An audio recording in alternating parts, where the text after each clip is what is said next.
2 years after the Civil War ended, Custer was court-martialed for ordering the summary execution of his own soldiers who had allegedly deserted when Custer was commanding a fight against Indians in Kansas. Custer was convicted on that charge and other abuses of his authority, and he was suspended from the Army for a year.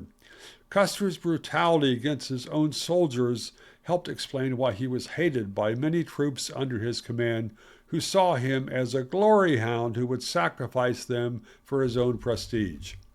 Custer was summoned back to active duty even before his suspension ended by General Phil Sheridan, who was then Supreme U.S. Army Commander in the fight against the Plains Indians.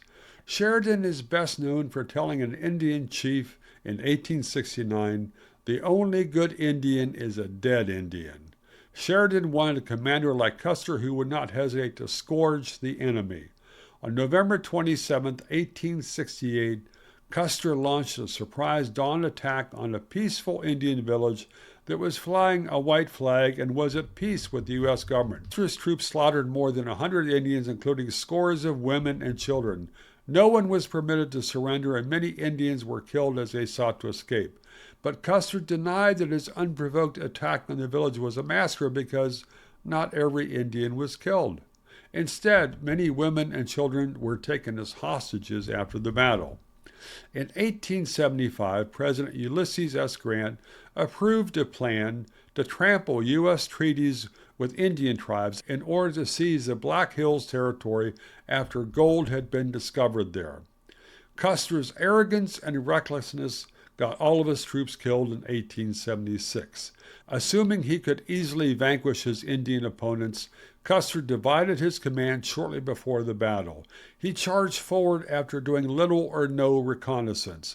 Custer's soldiers had single-shot rifles because the Army quartermaster believed that repeating rifles wasted ammo. The Indians didn't have a quartermaster, so they had repeating rifles. That worked out badly for the U.S. troops. Custer rejected an offer to take Gatling guns with him on the expedition, which could have helped balance the odds against thousands of opponents. In 1991, Congress voted to change the name from the Custer Battlefield National Monument to the Little Bighorn Battlefield National Monument. That signaled a belated recognition that the Indians had legitimate grievances that spurred their resistance to the U.S. Army. The Trump administration, as part of its campaign to restore truth and sanity to American history, is reportedly targeting signage describing broken promises to Native American tribes at the Little Bighorn Battlefield, according to Montana television station KTVQ. Okay, but what about all the broken promises that actually occurred? Are they going to be expunged? The anniversary of the Battle of Little Bighorn is a reminder of the perils of official history that sweeps all government crimes and abuses under the rug.